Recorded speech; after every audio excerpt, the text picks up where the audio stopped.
Assalamualaikum warahmatullahi wabarakatuh. Hello, let me introduce myself.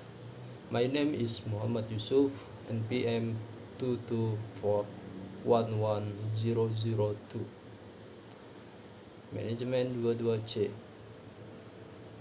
Here I will explain and present a video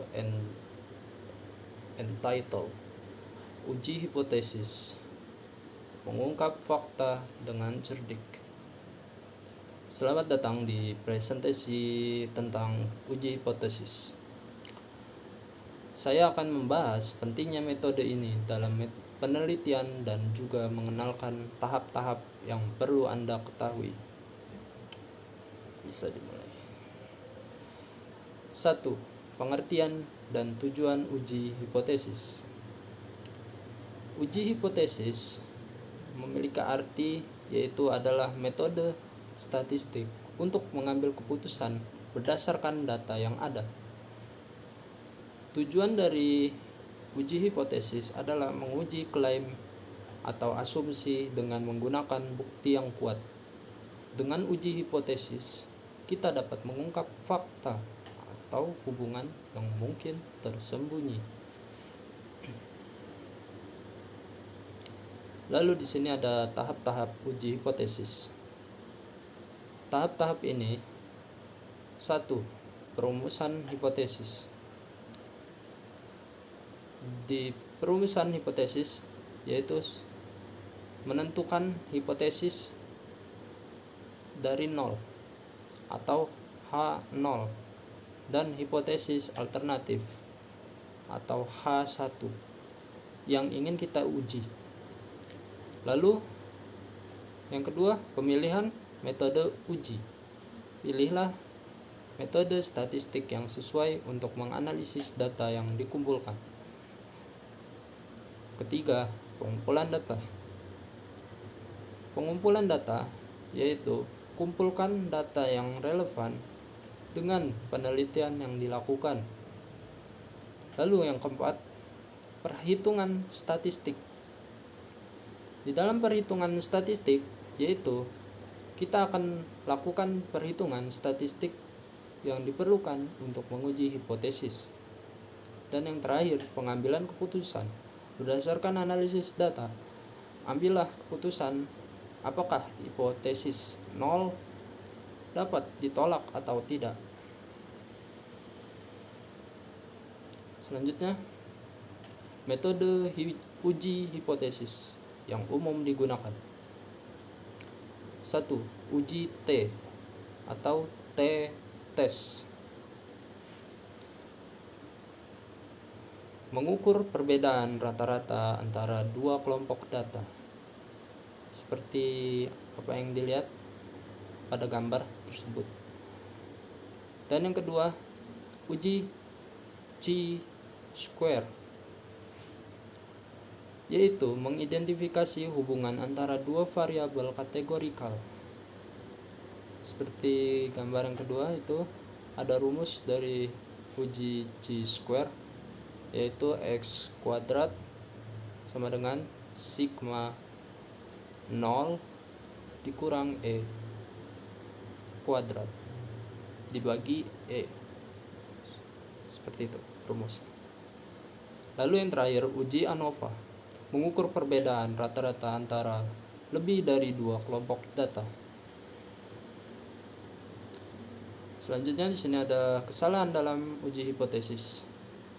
1. Kesalahan tipe 1. Di dalam kesalahan tipe 1 yaitu menolak hipotesis 0 ketika sebenarnya benar. Juga dikenal sebagai kesalahan nyata. Dan yang kedua, kesalahan tipe 2. Menerima hipotesis 0 ketika sebenarnya salah. Juga dikenal sebagai tidak cukup bukti.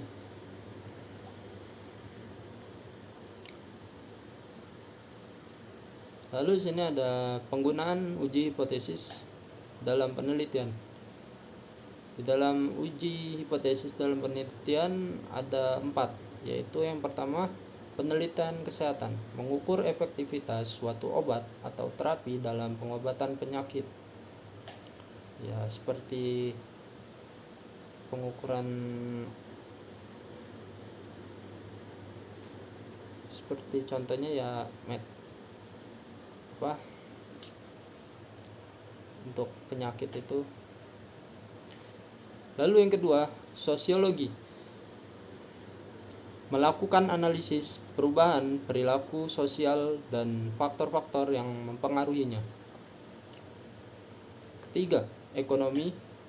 Menilai efektivitas kebijakan ekonomi dan dampaknya terhadap pertumbuhan.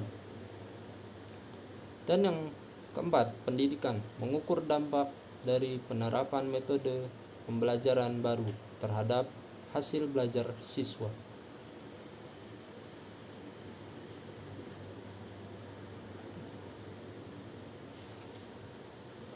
Di sini ada contoh penggunaan uji hipotesis dalam kehidupan sehari-hari. Yang pertama, pemasaran. Menggunakan uji hipotesis untuk menguji efektivitas kampanye iklan terkait peningkatan penjualan. Contohnya seperti iklan sabun atau iklan makanan umum yang lainnya. Yang kedua, olahraga. Menggunakan uji hipotesis dalam menganalisis kinerja tim dan pemain dalam olahraga. Dan yang terakhir, kesehatan. Menggunakan uji hipotesis untuk menguji efektivitas suatu terapi alternatif dalam penyembuhan penyakit tertentu. Kesimpulan dan implikasi dari uji hipotesis. Uji hipotesis memainkan peran penting dalam pengambilan keputusan berdasarkan bukti yang kuat dengan pemahaman yang baik tentang tahap-tahap dan metode yang digunakan. Kita dapat mengungkap fakta dan membuat keputusan yang cerdas. Teruslah mempelajari uji hipotesis dan terapkan dalam penelitian Anda. That's all my presentation. I'm more or less sorry to end it. Wabillahi taufiq wal hidayah. Wassalamualaikum warahmatullahi wabarakatuh.